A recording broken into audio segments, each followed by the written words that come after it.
From Boss Track, it's Her Hype Squad, a show about amazing women who've made incredible strides as leaders in their industry. They're here to support you in your leadership growth, to encourage you and hype you up as part of your Hype Squad. Hi everyone, this is Michelle Harris, host of Her Hype Squad with Boss Track, and I'm so excited to be back for another year and new season of Her Hype Squad. Thank you for joining us for a new year of powerful women, stories to learn from, along with career-advancing advice and recommendations. We have some great episodes lined up for you this season, and to get the season started, I sat down with Clarissa Burt, CEO of In the Limelight Media and author of the Self-Esteem Regime. We talk about self-esteem, reinventing yourself, and finding joy in connection and continuous learning. I just loved Clarissa's energy, and I know you'll really enjoy the conversation. But before we jump into our chat, I'd like to share Clarissa's background with you. Clarissa Burt is an internationally acclaimed, award-winning media personality, producer, director, writer, author, public speaker, and former supermodel, and winner of the celebrity version of Italian Survivor. With hundreds of television and film credits to her name, this who's who of international and American women brings over 35 years of entertainment industry experience in both international and American markets. Clarissa is the founder and CEO of In the Limelight Media, a multimedia platform consisting of TV, video, a podcast, and a digital magazine. Her shows can be seen on Roku, Amazon Fire, and Apple TV, among other places, and her podcast is heard on 15 different distribution platforms. She is also the author of the internationally Plury Award best-selling book entitled The Self-Esteem Regime. Clarissa was the first American to present Russian TV at the Kremlin and has had 2 private audiences with Pope John Paul II honoring her social work. As ambassador to the United States for the Walking Africa campaign, she actively helped African women win the Nobel Peace Prize in 2011. If you enjoy my conversation with Clarissa, be sure to subscribe to our channel and help more people find us by sharing this episode with others or by leaving a review. Or subscribe to our weekly newsletter filled with things we found that we're excited about and were inspired by, along with valuable leadership advice to watch, listen to, or read. It's a little bit of joy for your inbox each Monday, and you can subscribe at www.thebosstrack.com/weeklyjoy. Now, without further delay, here's my conversation with Clarissa Burt.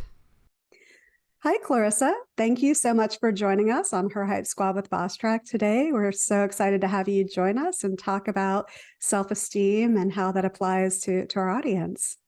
Yeah, it's thanks for having me. It's so good to be here too, and it's a huge issue. I mean, people kind of think of it and go, self-esteem, poo-poo, and whatever. But self-esteem is one of those kind of things that if it's not together by the time your feet hit the ground in the morning, you're going to be having issues either with the relationship to yourself or with others. Self-esteem doesn't discriminate. And so that's another thing that's really important. It doesn't discriminate by age, color, race, creed, female, male, and anything else that you want to throw in the mix these days. It just doesn't discriminate. It's just one of those things that that you will always have to deal with in some way, shape, or form, sooner or later, and potentially frequently during your lifetime. Yeah. It's an interesting, the more I read about it, the more I took a deeper dive into exactly what it is and what it's not. I was really surprised to learn some of the things that I learned about it. So let's get into that. And by the way, I could be talking to a 14-year-old girl. I could be talking to an 85-year-old man, right? Yeah. When you talk about self-esteem, I mean, people say, well, do you ever get to a point? No, you never take a self-esteem test, Michelle, and pass.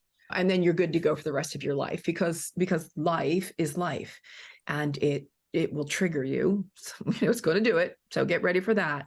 And life, as it ebbs and flows, will be bringing you, either the storms or those tornadoes or those hurricanes that will come through. And it's on us. It's our sacred duty to have those tools in the shed at any given time so that we will know how to better deal with what's coming our way. Yeah. And when that storm does come through, we might lose a leaf or 2, potentially even a branch, but we're never going to be uprooted and transported away with the storm if we're doing the work and personal development and self-improvement that we need to be doing. Yeah. And I mean, I know we're going to talk about it, but I do love the examples that you give throughout your book. And they are all quite very different in age range and life situations. So I'd love to start by you telling a little bit about yourself to the audience so they can hear in your own words who Clarissa Burt is. Little Chrissy Burt was born in Philadelphia, Pennsylvania, in a row home again, in Philadelphia, to very blue collar people and Irish Catholic background, which meant it was quite severe. And at least my people were, children were to be seen and not heard. And I think that's kind of where a lot of it started. The background was a background of two parents that really, they met in high school, got married because they had to. You're welcome. And that's what you did when you were Irish Catholic. Actually, you were supposed to get married first. And so that threw mom, I think, into a little bit of the black sheep of the family, if you will. It's what happened to girls back in the 50s and prior, is that they were shamed for having feeling their sexuality, wanting to live their sexuality, and then getting themselves caught in trouble. This is pre-pill. This is pre-birth control pills. And so, there was that. And so I watched along the way as a young girl, women that I perceived to be, that I put on as my mother and my grandmother, and you put them on a pedestal as one does.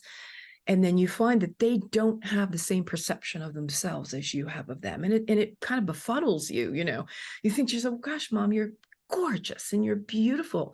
And my mother, by the way, went to West Catholic Girls High School. She graduated with 800 girls, and she was salutarian, which means she was second in line. And she was on the dean's list all 4 years. So you can imagine, right? She was beautiful. She was intelligent. And I saw her as that. She never did.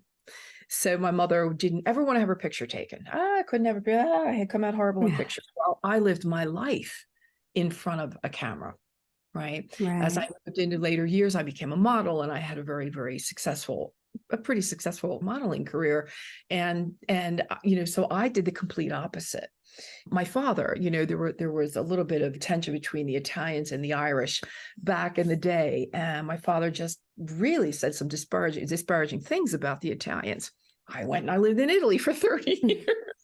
So, all of that to say that you will learn certain things from the natal tribe that are not written in stone. They are not etched in marble. And it's on you to kind of decipher that and decide what best serves you and what best doesn't.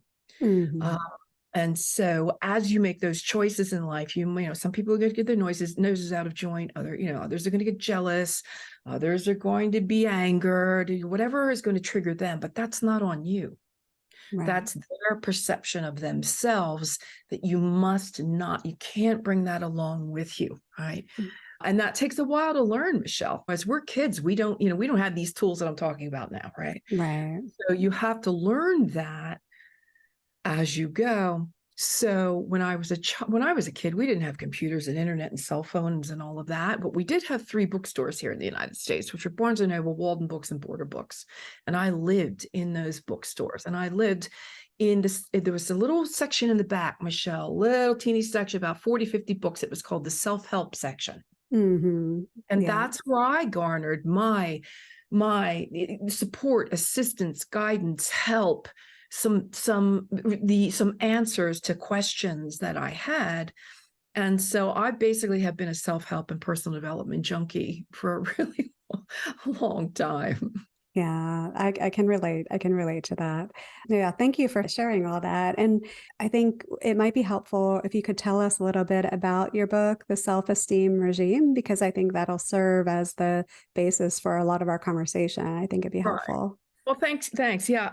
It's the Self-Esteem Regime. It's an action plan for becoming the confident person that you were meant to be. And when the book first came back from the publishers in New York City, you'll see it's 3 blues, 3 iterations of blue. In the beginning, it was pink, yellow, and orange.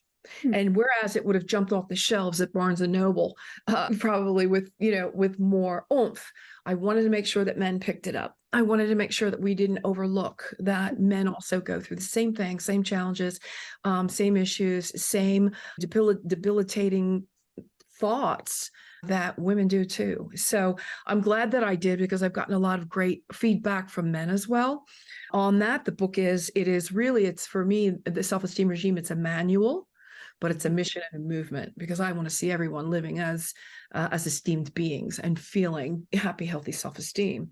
It's broken down into 12 chapters. Each chapter begins with a re-word, and it takes you from where you are to where you're going to be and beyond once you're done with that 12th chapter. And as in many of these kind of books, in the personal development realm, you can read it today and get a whole bunch of great info from it.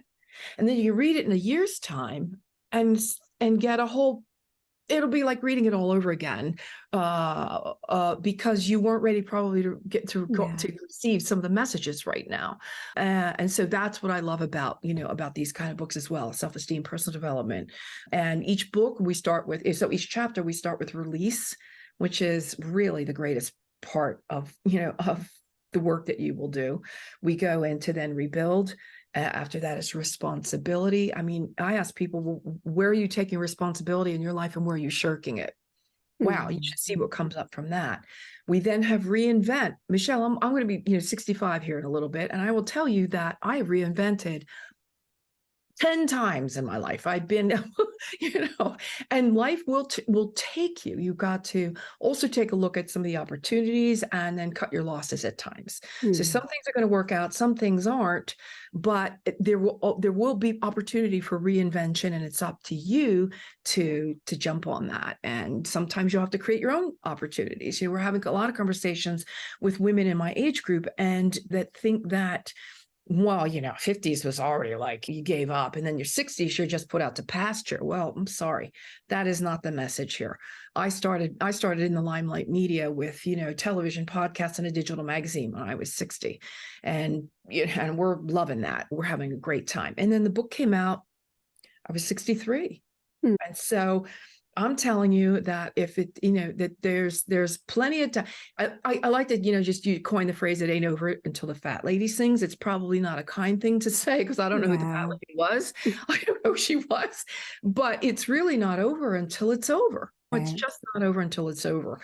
And so this is a time that we can really, after we've done the wife, we've done the mother, we've done potentially even grandmother, it's time for a lot of us women to get up and move on with things for ourselves. So traveling and retreats and girlfriends and hobbies and new businesses. The world is at our fingertips at our computer. It really is. I think sometimes you just need a little bit of a tribe to sort of prompt you a little bit and support you along the way.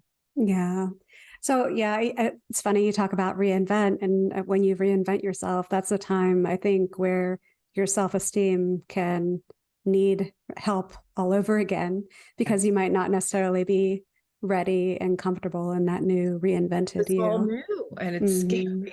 Make no mistake that, when you do the work that's in this book, people go, oh my God, it's work.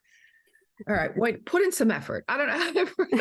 It's semantics at this point, but yeah, it's going to be work. And sometimes it's going to be scary. And sometimes you're going to want to put it down and go, Clarissa, no, Clarissa, and then pick it back up again. Okay, Clarissa, you might be right. Do the work, do the journaling, do the mirror therapy is phenomenal. And I learned about mirror therapy from Louise Hay, and then Jack Canfield adopted it in his works as well. I mean, it's one of the most impactful things you will ever do is to stand in front of a mirror, and it looks weird and it feels weird and it sounds weird, and you probably want to do it when nobody else is home, and you may feel even embarrassed about it. I gave it to a couple of people to do. One sailed through it grandly, and the other one had a really hard time. I couldn't do it. I got there, I got in front of the camera, I just couldn't do it, because there are two ways of approaching a mirror. One is looking into the mirror, and one is looking at the mirror. So when we're putting on our makeup, we're looking at the mirror, right? We're looking in the mirror. When we're looking into the mirror is when we're really looking, deep down into our soul. And when we start to say, Michelle or Clarissa, I really like you. I love you. I give you permission to whatever. I forgive you for that one time that you gave up on yourself. No, whatever the conversation is you need to have. And I really want to say, what an amazing job you did with that, that presentation today in front of the board, whatever it is, because, it's a surefire way to really put a lilt in your own step. But it's like that when you start becoming your own rah-rah session instead of the daily demons that come in and just want to beat you down. I call them the daily demons. That's what I call them. Yeah. Well, guess what? There's a way to fight that off too, but you have to put in that work. Yeah. And one of the things you're very honest about in your book is your own journey through your evolving self-esteem as you journey through your career. And I know a lot of people in our audience are younger women who are maybe earlier in their careers, early in their leadership roles. I mean, would you mind sharing a little bit about your own journey and how your self-esteem evolved? First of all, I went into a business that was, first it was modeling. And so lots of rejection. I mean, I was always too tall, too short, too thin, too skinny, too dark, too light, there was always something that, or not always, but frequently there could be something, whether you're acting, whether you're modeling, and a lot of other, businesses as well, where you're not in a corporate position. You're not, you're out there in the world as an entrepreneur, if you will. And it really, everything depends on you. If you go down, it all goes down kind of thing. So, I take rejection as redirection. And so that's how I would use it along the way. And certainly some of the things that I got back after some of the appointments that I had with photographers or magazines could have in the very beginning got back to me and could have been debilitating. And I thought, well, that's interesting. I took it with a grain of salt, but I knew that this is really what I wanted. And I think that if you keep in mind your end goal and you stay passionate about what you are passionate about and don't let them take that away from you, then there is an end goal. And for me, I just stuck with it. I knew it's what I wanted to do. When the Sears catalog came twice a year to my house, the first thing I did as a young girl was go to the women's section. I wanted to see the hair. I wanted to see the makeup. I wanted to see how the models were posing. I knew. Well, I already knew when I was in kindergarten, I was Mary Poppins in the kindergarten play. I'm a talker, Michelle. So I was told that I was vaccinated with a phonograph needle. And, but I was always this way. I was always the kid that was on. I was the boss. I was the one producing the neighborhood plays. I love a microphone and the stage. It was the communication that I loved the most.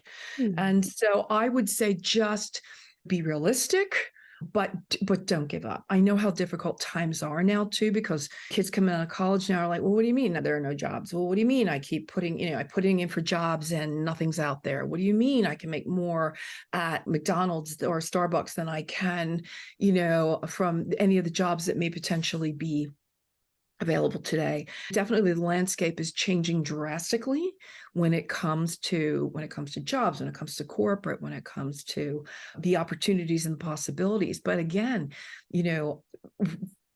I'm really a big proponent of creating your own. Yeah. Create your own opportunity, create your own possibility. What is your dream? Do you, that's who I am and what I would propose. And that is, yes, corporate is great for lots of things. Working for someone else definitely has its, its good side.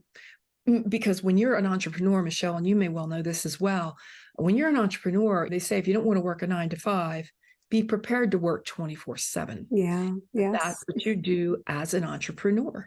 So before there was the great, not the Great Reset, the Great Resignation during COVID, I think a lot of people were very shocked at the amount of time and work it takes to get a business started, to keep the business alive, to keep, learn about, I'm still learning about things in business.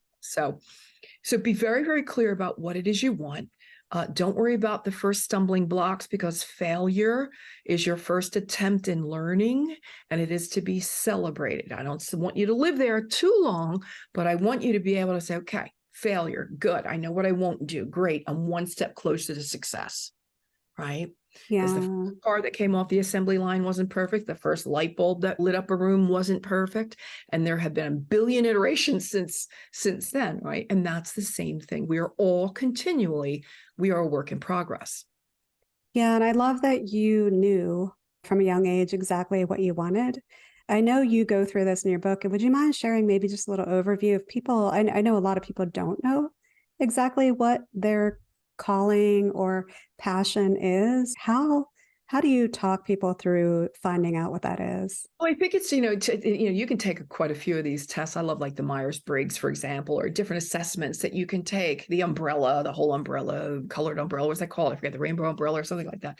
Where you can, really take some of these tests and help you to kind of figure out, are you an introvert or an extrovert? Are you meant to sit behind a desk all day? You're supposed to be on stage all day. I mean, there are different ways that you can understand who you are from a personality level. And then I think some of the things that really attracted you, think about the things that really attracted you when you were between the ages of 5 and 10. Mm-hmm. Again, for me, it was the Sears catalog. The other thing for me was I loved watching it back in the day. We had 3 television stations, but I never missed Saturday mornings when we would see some of the movies from the 40s and the big glamour movies. And so I fell in love immediately with Ava Gardner and Rita Hayworth. I thought that they're 2 of the most beautiful creatures I had ever seen in my life. And it was wild how, as a young girl, I called that in. And when I was in my 30s on Italian television, I was compared to Ava Gardner in different pictures. And Rita Hayworth, I sang one of her songs on live television, all dressed up in Rita Hayworth's garb. I forget, it was that Amato Mio. And I think it was from, no, not Mame. It was one of the other, Gilda. Yeah. So yeah, Gilda. So if you watch that movie and that white and gold, gown that she has on, they recreated that for me so that I could sing it. And it was wild to me that I look back and I'm like, oh my God, these were the 2 women. I completely forgotten about it years later. And then these were the 2 women that I called in when I was a young girl. And then somehow I was presented again that opportunity. Call it the universe, I don't know, but remember that the thoughts that you have are energy, and the energy is going out. It just goes out, and so it goes out to the universe, and the universe is going to do with it what you will it. Yeah. So be really, really clear about that as well. Yeah, I totally agree.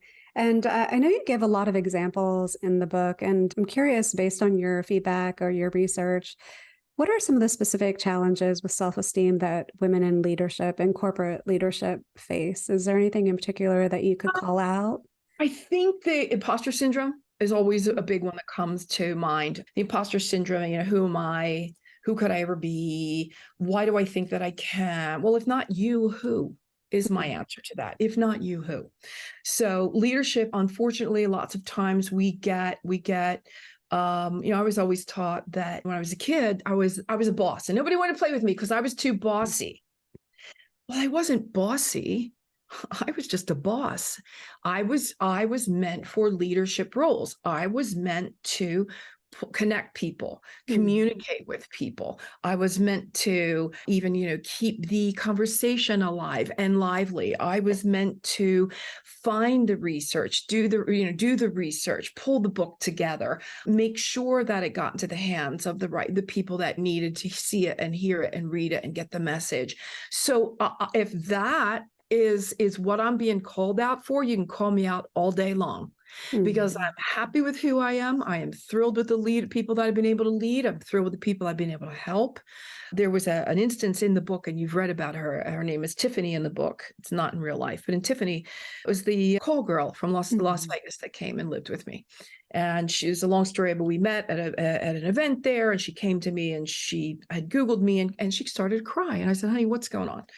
And she said, well, she just kept crying. I said, is it money? No. Is it a man? No. I said, are you a call girl? Yes. I said, oh, and she wanted out of the life. And I said, look, I live 4 hours from here in a little town called Cave Creek, Arizona, and you are more than she did. She came here. She lived with me for about 4.5, 5 months, something around 4.5, 5 months.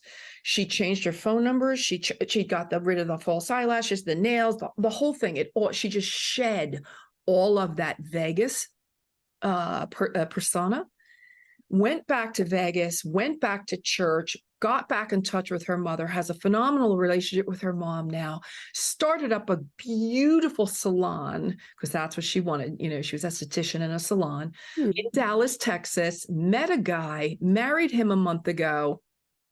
And so it's kind of sometimes the universe will put people in your path because they know that you have the tools in the shed, again, to be able to give them guidance and solace and hope. And so you can call me out all day long for, and let them call your gals that are listening, let them call you out all day long for having leadership skills. I don't feel like I'm an imposter at all, and nor should you, because you have to take into consideration who you are actually helping. So sometimes, Michelle, and I'll end with this, it's not always about business. The leadership skills you bring into work may not always be about something that you're discussing in a business meeting. So remember that too. Can you expand on that a little bit? Your heart. We're expected in workplace scenarios, especially in corporate, to, there's certain things and it's very rigid, and you've got meetings and deadlines and schedules and you call out, you got all the structure. You're very structured in corporate. And so I think that a leader can really bring the extra mile when they lead, but also leave some space to lead with heart. And no sooner than this morning was I able to run into a meeting, a gal this morning. It's my neighbor actually next door. I don't know her well, but she and I started to have a quick little chat, and she started to cry. Well, I don't know why it is everybody comes to me to cry, Michelle. I don't know what that's all about. And she started to cry. I said, honey, what is it? What's going on? What's wrong? And I said, well, I've got a book about it. And so I took the book over and gave it to her. I said, I've got a book about this stuff. I've got a mastermind that runs on this stuff. And my mastermind is business and personal. So when we first started, Michelle, we started out here with just the business stuff. What are we doing? Who do you know? What do you need? What are the resources? How can we help you? All of that. And then there were a couple of times that gals would come in and they'd start to cry. And that's when I just stop everything and we let her do what she's got to do. And then we round robin and we say, what do you need? How can we help? So one of them was a university professor, and she said, one of my kids committed suicide last week.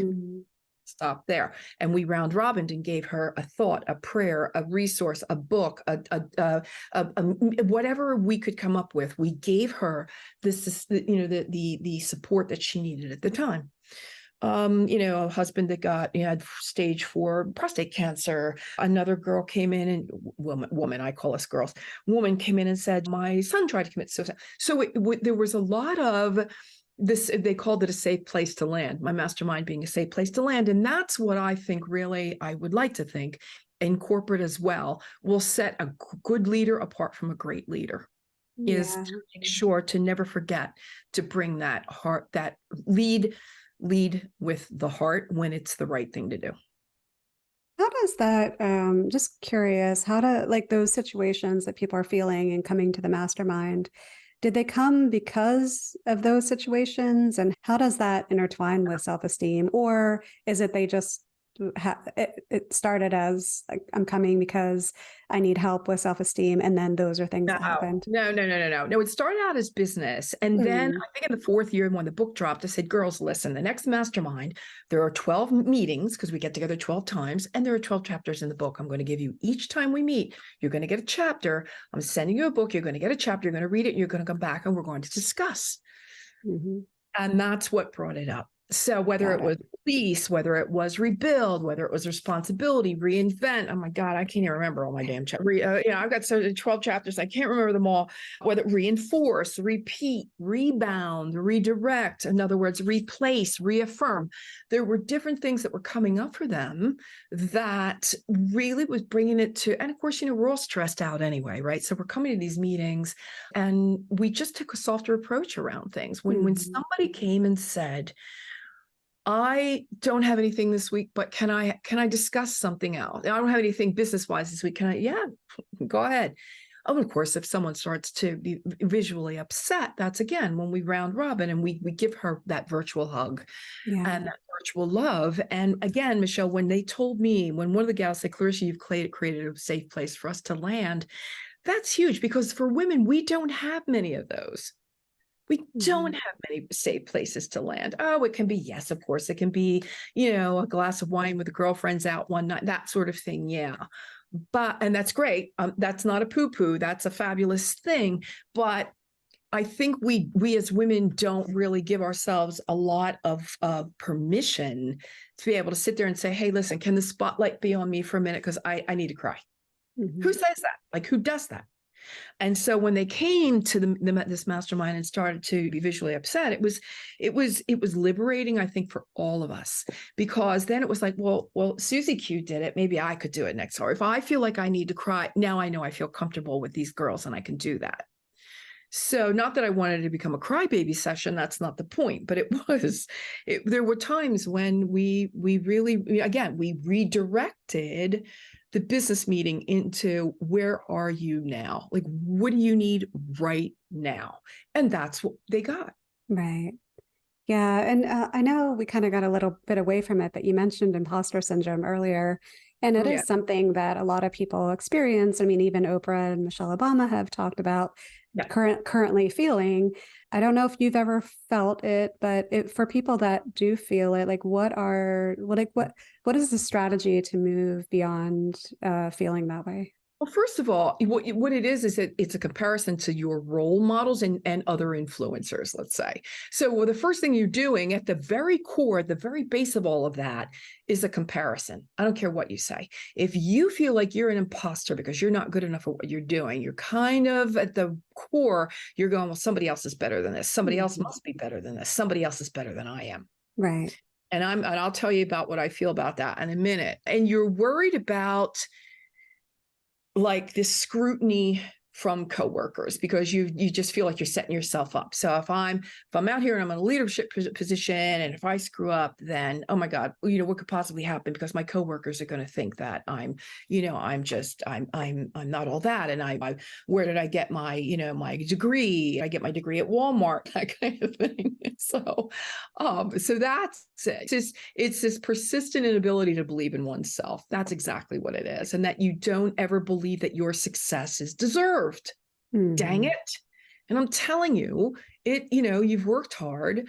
But the other thing about that as well is with the imposter syndrome is, don't ever sit back on your laurels either. Continue to educate yourself, to take courses, take classes. I do a lot of stuff like online, like Udemy or Lynda. I take a lot of those like little things that I could just use a little bit of extra help on, because I think that our education, again, we're always a work in process. And the educational part of who we are is something that we should never really say, well, I got my degree, I'm good. You know what I mean? No. I think that one of the most important things we can do is to constantly be, we're busy enough, and I get that.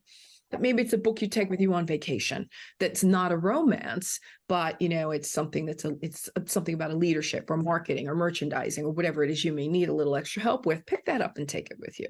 I think that would be really good too.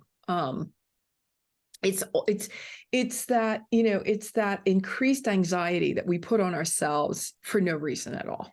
It really is. It's just that, okay, I don't have enough going on. I need to have this construct that will self-destruct. Do you know what I mean? And we can't do that. We just can't do that. So get back to the mirror, get back to the mirror work, get back to your rah-rah session, your own little personal rah-rah session, and tell yourself the things that you kind of wish other people were telling you, that to be true about yourself. Yeah, I like that. One of the things that happens, I think, a lot with women in their careers is that they start to tie their self-worth to their professional achievements. And that can kind of go to what you're talking about with imposter syndrome.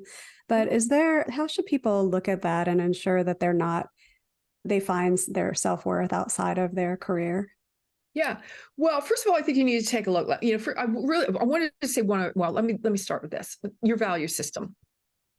What's your value? So if I say to somebody right now, give me 5 of your top values right now, what in your value system? I'm going to get deer in the headlights. Usually people are going to go, I don't know. People aren't really thinking about, first of all, a lot of people don't even know what values are or value systems are. Like, what words would they choose? But I really feel, I mean, strongly that you need to pull together at least 5. I have 4 that are really important to me. And that for me, Michelle, is my blueprint. That's who I am behind the scenes. That's who I am on stage. It's who I am in this meeting. It's who I am before, wherever I am and wherever I go. And it goes like this. I take the high road. That's honesty, integrity, gratitude, and honor. And then I break that all down because honesty to me, I mean, could you imagine? And I know this is, this is idyllic, but if we were to live it, everybody in the world was honest. Can you imagine how we would live? Be a fabulous place to be. Yeah. Integrity. I am really big on integrity, huge on integrity. I think it's one of the most important things that we can lead with as leaders and as laymen, as people or laywomen. Gratitude, we all know what that is. I can give you 10 things right now, every day, and they can all be different. Every day I can give you 10 new things that I am grateful for. And that's another thing we need to be leading with. As crazy as the world is right now, and it kind of is like Clarissa, it's a little bit of a stretch to be grateful for. No, we're grateful for a lot of things. And I would tend to push back on that. And then honor is something that that we kind of think is more of a military term. And it's really one of those things. It's kind of like, well, first of all, who are you when no one else is in the room? Who are you really? Who are you really, really, really, really, really? Who are you? How do you treat people that can do nothing for you? How are you with the wait staff? I've seen people treat waiters in a way that I wanted to get up for. I was so horrified. I mean, so kindness is always, I think, is the best way to go. But yeah, so honor being something. They say honor your parents. What do you mean, Clarissa? I came from the worst parents than ever, and they were horrible. And yeah, but remember that again. I touched on this before. Your parents must be honored because, first of all, they gave birth to you, but secondly, you have taken what they have projected onto you, what they were uncomfortable about with themselves, what they didn't like about themselves was projected onto you. And therefore you made it yours, or they made it yours. Take it however you will. And so again, I'll go back to saying it is your sacred duty to make sure that you cut that out of your life. You release that, chapter 1, and know that that is not etched in stone. That's not who you are. So for me, the value system is extremely important, again, as your blueprint that you take everywhere you go. That people can count on you being, or me in my case, honest, honesty, integrity, gratitude, and honor. I will always be. Yeah, I mean, I'm human. I get it wrong sometimes. I get cranky, or I can get pissed off or whatever else. But for the most part, I will come with those things. And I think that we definitely need to have that real clear, write them down, put them on that, that famous sticky note that you're supposed to have, all the sticky notes that we have up, and make sure that you read it, make sure that you follow that, and that's who you are on any given day. Yeah, yes, I totally agree with you on that. And I know in the book you give a lot of exercises to work through the different words that make up the 12 chapters. What are the things that you on a daily basis live by? What are the practices that you do every day that are ongoing versus the one time?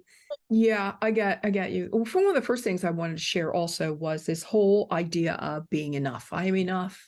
You're enough. We're enough. Everybody's enough. Okay.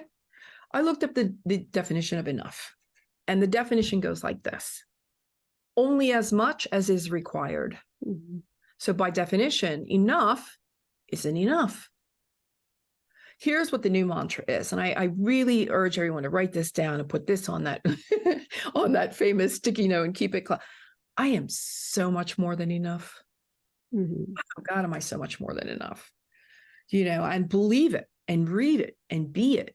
Put that right next to your value system and let them work in tandem with one another. And that I do every day, because the first thing that we default to, especially because of social media, is not because of social media, but also has been ramped up because of social media, is comparing ourselves. Right. So we compare ourselves to everyone else. And here's what I'll say about that. Especially we as women, we're looking at other women and, what they're doing, and the house and the husband and the kids and the education and all of that. Great. Be happy for them. Be really happy for them. But I will remind you of this.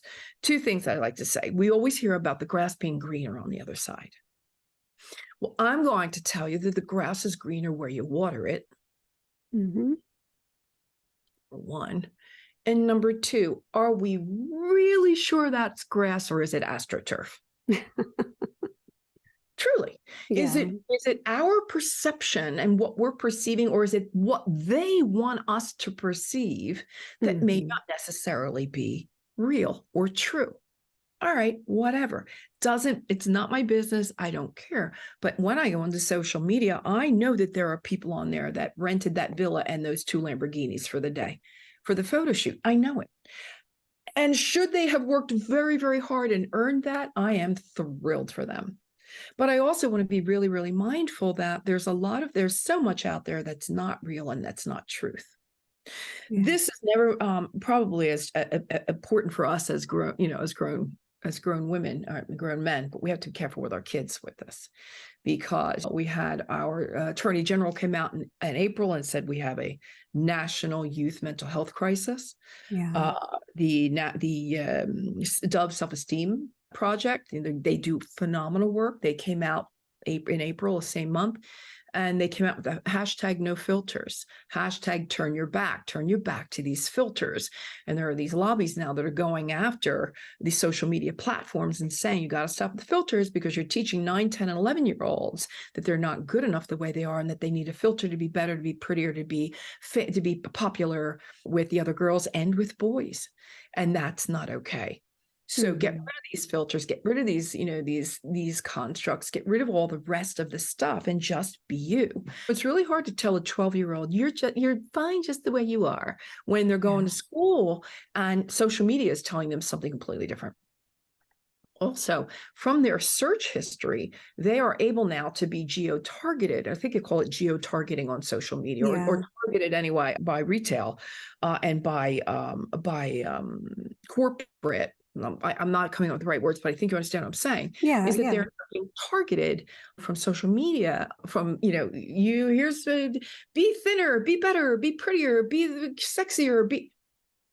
I don't want a 6-year-old to be sexier. That's not what it's just wrong. Yeah. And so our kids right now, according to the CDC, about 48 to 50% of our kids, and I say kids, that means middle school, high school, and college age, are either depressed, anxious, thinking of committing suicide, or have committed suicide.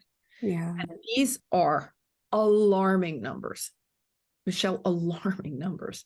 So we've got to do better. We've got to keep, I'm not a parent. I've never had children. As I said, I'm not a biological mother, but I've been mother to many. And I think it's time to get back to the kitchen table. I think it's time to put those devices down. I just learned today, what state it is, or I forget what school district it is. It said your cell phone's going in a cubby. It's going to be there all day long. Yeah. You know what I mean? And we need to be doing, I think, the same thing. Again, it's easy for me to sit here and pontificate as a non-parent. And I know it's one of the most difficult jobs on the planet today with teens and kids the way they are, and how it is, how the whole social vibe is right now. It's tough. It's really hard. But I think that nothing has ever been more true than there's nothing like, than the love of family, the love of, of a loving family, and wanting to really hear about how your day went and let it be in the kitchen. How long does it really take to prepare a meal and eat it? Are we talking an hour a day? Yeah. Really, truly. So you chop up the celery, you get out the pots and pans, you lay the table, and let's chat. We're going to eat. That takes 20 minutes. We're good. You know what I mean? Yeah. I spoke to someone recently. He said, yep, I know, you're right. He says, every weekend, it's no device day. We take the kids and we do this. So great. Fantastic. So. Yeah, we were talking about kids, but you're so right. Social media, even with adults, and comparison is so true. And I think I've been hearing a lot more about people talking about more like they're saying no news diet, but including in that news diet is the social media and just taking that time to read that nonfiction book and focus on self-improvement versus read my book. And read your book, of course. But I completely agree. And I've been myself trying to kind of follow that same guidance. I know we talked a little bit about it when we talked before, but I'd love for you to talk about a mentor that you or mentors that you've had that have impacted your career in a positive way. It's funny you should say that. Mentors. I think from a business standpoint, it really was, I used to say jokingly, because I have a media group, I used to say Oprah, Martha, Clarissa. So, but they had 1,000 employees and $1 billion. I didn't have that, but I really love the whole multimedia scheme of things. I just love media and I love everything about it. I love everything about what we're doing now, the interviews, the podcasts, the television, all of that. I think one of the greatest mentors I've really ever had was my grandmother, Clarissa. By the way, I'm the fifth born Clarissa, firstborn girl of every generation got the name. But my grandmother Clarissa, who was really just, she was again, very, very obviously, we're talking old school and we're talking different times, but just a real class act all the time, every time, just a real class act, a lovely lady. And I say lady, she's just a woman who never drove. I don't think she ever saw a pair of pants until like 1973. Because women didn't wear pants back then. I remember in elementary school, we weren't allowed to wear pants. And as girls, I was allowed, I think I was with the third or fourth grade when they finally said, okay, girls, every Friday you're allowed to wear pants. And that's the God's honest truth. Every Friday we were allowed to wear pants. I'm really aging myself right now, but grandmom never had an unkind word for anyone. She never had a curse word come out of her mouth. She always was just all about her family and feeding them, loving them, loving on them, being with them and feeding them. That was my grandmother. And it was such a warm, loving, kind place to be. It was that safe place to land that I'd like to think that I've been able to do. I'm nowhere near the woman she was, but we were different. Let's just put it that way, a little bit different. But I would say my grandmother was, she was always, she was the one. She was my gal, my soulmate. She was my soulmate. I love that. Thank you for sharing that. Yeah. And we talked a little bit about this before, but is there a routine either in the morning or the evening that you feel like you have to follow, or you just don't feel like you're in a good mental or physical state? Yes. So the first thing I do before I get out of bed is it's gratitude for another beautiful day. And then I get up and I work out. So that's usually a power walk, an hour every day. And then I'll read some passages from a self-help book that I have. I have 100 of them. So there are self-help books right now. Right now I'm reading I can't remember the author's name, but it's about being an empath. And so I will read, and it has the dates, the 25th of October, the 26th of October. So every day I'll read one of those, have that go by. There are a couple of other books over there that I pick up. Some of it's about shadow work, and I'll read a couple of those passages as well. And then I kind of get on with my day. I will, essential oils go into the diffuser, chill or lounge music goes on so that there's this ambiance. It's almost like a spa-like ambiance that I create for myself. And I'm very much about the ambiance is set for the day so that I'm full on energy. So I need all of those things that just kind of calm me down and keep me, quiet me if that's possible. I love that. And that reminds me, one of the things I did want to ask you about the book was in every chapter you include affirmations. And I guess I've never taken on affirmations as part of my daily routine. I'm curious if you could talk a little bit about the benefits of affirmations. Kind of like if I were to say to you, little red sports car. You probably didn't notice it, but now that I've said little red sports car, you're probably going to see 10 of them in the next week, right? It's a reticular activating system. It's kind of the same idea. And so when you are working and living in repetitive, it's like when they say a habit takes 21 days to change a habit.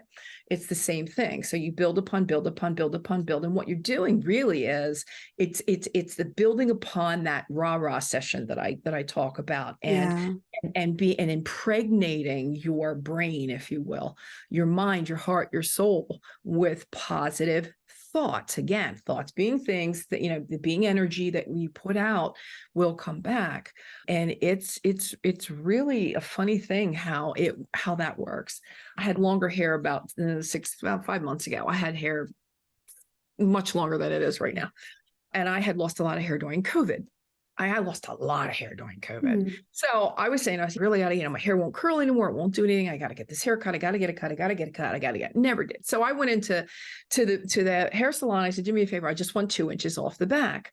And I showed her a picture. I said, while you're at it, can you give me some of these layers? I saw this one cut. I thought it was real cute. The next thing I know, she went, whoop.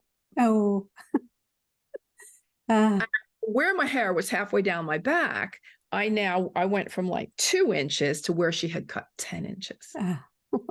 And it was 2 years, Michelle, that I was saying to the universe, I really want to go get a cuter shortcut. I really want to go and find, I looked for pictures, put them aside, put them in a folder, so that the next time I went in. And so this poor woman was mortified. And I went, it's okay. Don't worry. I said, because I went, oh no, I said 2 inches, and I was very kind. I wasn't, well, this woman just went into tilt. I mean, she went great. I'm so sorry. I'm sorry. So she even had her colleague finish my cut. My God. She was shaking. And I took her hand, and I was kind, and I really kind to her. I felt so bad for her.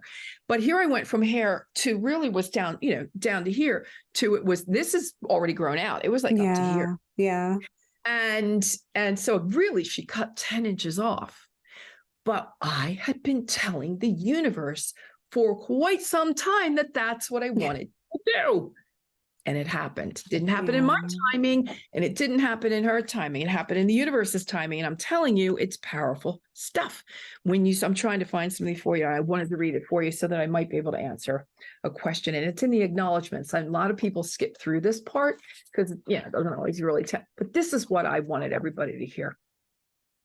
I'd like to acknowledge the millions of people who all over the world have been abandoned, abused, beaten, hit, struck, oppressed, depressed, distressed, held back, lied to, cheated on, lost, betrayed, deceived, misled, double-crossed, walked out on, stabbed in the back, sold down the river, stolen from, deserted, discarded, shunned, cast out, dropped, dumped, forgotten, neglected, rejected, and or dejected.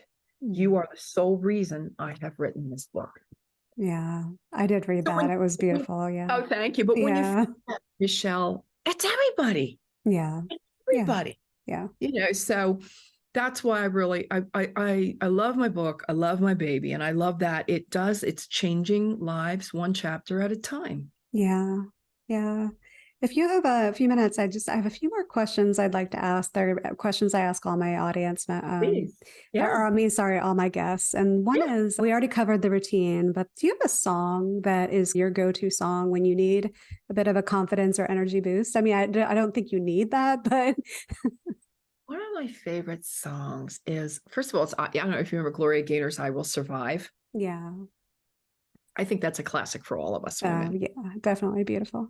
The second, song that I absolutely go crazy for and always have is I Love You, Baby from Frankie Valli. I love you, baby.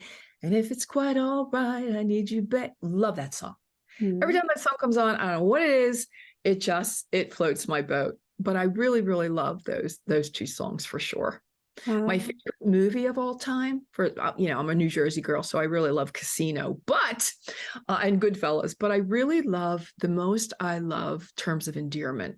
Mm-hmm. And I don't know if you remember, it was Deborah Winger and Shirley MacLaine, and the daughter was dying of cancer, and Shirley MacLaine is my mother. And I think Deborah Winger was really be more my part if I had to break down the personality types. And that movie does it to me every time. every time when she comes out from the hospital room, her daughter's hospital room, and goes to the nurse's station and says, it's 10 o'clock, it's 10 o'clock. She needs her dose. She needs her, please give her. She goes around the nurse's station begging all of the nurses to give her morphine shot because she's, and then she goes, "Dance, my daughter." Oh my God. Oh. Oh, that just gets me every time. And I go, that's my mother. That would be my mother, so there you go. Yeah. And then you mentioned, I'm answering your questions. I know. Yes, you did. No, of course. And I know you mentioned you have a lot of self-help books that you read. Is there one book that you would recommend besides your book, obviously, that you would recommend to the audience to read? The Unconscious Mind is one of them. And then certainly, the classic is always Think and Grow Rich by Napoleon Hill. I love that book. I live by that book. I have the workbook. And then I've gotten into some of the empath books recently because I just resonate. It just resonate because I know that about myself as well, to be empathic. And so that has explained a lot about me to me. And that was another thing, Michelle, that as I was doing the work on the book, that people would think of me in one way, and then, and that would skew my thoughts about myself, right? Because people go, oh, you're such a pain in the ass. Well, I'm really not. It's just that there are reasons I am the way that I am. And so I read another book. Oh God, I'm not good with authors, forgive me. But the name of the book is Aspergirls, not Asperger's, Aspergirls. And I'll be darned if it wasn't like, check, check, check, check, check. Now, you would look at me, you talk to me, you probably don't think that I'm on the spectrum in any way. I think all of us are to some degree. Yeah. But this really brought home that was one of the books that brought home to me, okay, I get it. I get why I'm a loner, but I'm not lonely. There were a lot of things in here that I went, okay, I get it now. Great. And it gave me solace. When you take, again, that deeper dive into yourself, that whole personal development journey. And another one is called The Extra Sensitive Person. Mm-hmm. And it's by a PhD by the name of Dr. Elaine Aron. And what that is being triggered by, like for me, it's bright lights, loud music. Like you can't cook in my house. Can't cook in my house because I can't have the smell in the house. It physically upsets me. And so, all of those kind of triggers were what people would say, oh, you're such a pain. And I'd be like, I'm sorry, I just can't stand the smell. And there are some perfumes that will set me off, So again, there are reasons that we all are the way we are, right? There are reasons, whether it be generational traumas, things that we bring forward whose were they? They're not ours, whether our parents, our grandparents. So there are lots of like little things that we can take and bring together that makes us us. Yeah. Right. So I think that we all have to give ourselves a little bit more grace for sure. Absolutely. And this might be what your answer would be to my next question, but you are now officially part of our audience's Hype Squad. Do you have any last pieces of advice or inspiration that you would give to everybody before we end? I think that I wanted to read you something, and it might take a minute, but I think it's really important to say, and this kind of dovetails on what I just said before. This is what is called ancestral mathematics. When you stop and you say, who am I and why am I? Okay. And so you go through your life and all the things that have happened, and then you go to your family and say, in order to be born, you needed 2 parents, 4 grandparents, 8 great-grandparents, 16 great-great-grandparents, great-great-grandparents, 32 great-grandparents. I'm reading quickly. 64 great-great-grandparents, 128 fifth great-grandparents, 256 sixth great-grandparents, 512 seventh great-grandparents, 1,024 eighth great-grandparents, and 2,048 ninth great-grandparents. For you to be born today from 12 previous generations, you needed a total of 4,094 ancestors over the last 400 years. Think for a moment. How many struggles? How many battles? How many difficulties? How much sadness? How much happiness? How many love stories? How many expressions of hope for the future did your ancestors have to undergo for you to exist in this present moment? Mm. So when you talk about why am I the way I am, who am I, where do I come from, we may never have the answers to all of that, but know that all of that is behind you too. Yeah. And remember that as I close, I will say there are always three people in a relationship, and that is you and your relationship to yourself, him and his relationship to himself, and then the two of you in the relationship that you have with one another. Yeah. So that is why, again, I go back and use the term, our sacred duty is to come whole and complete to the table for all of the people that we will have a relationship with in life.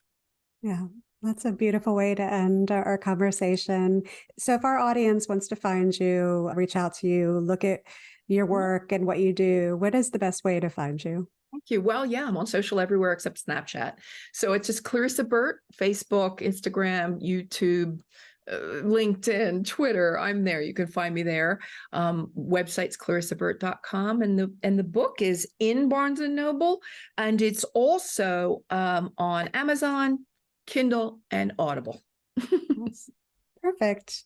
Well, I will provide all that in the show notes. And Clarissa, I really appreciate your time and you giving us all of this great inspiration, advice. And I hope that people are inspired to read your book because there is so much great content. So it's so helpful, I think. I wish everyone to live as an esteemed. Well, thank you. And we'll talk to you soon. Thanks, Michelle. All right. Bye-bye. Hi, everyone. This is Michelle again. If you enjoyed this conversation, hit subscribe so you don't miss out on our weekly episodes.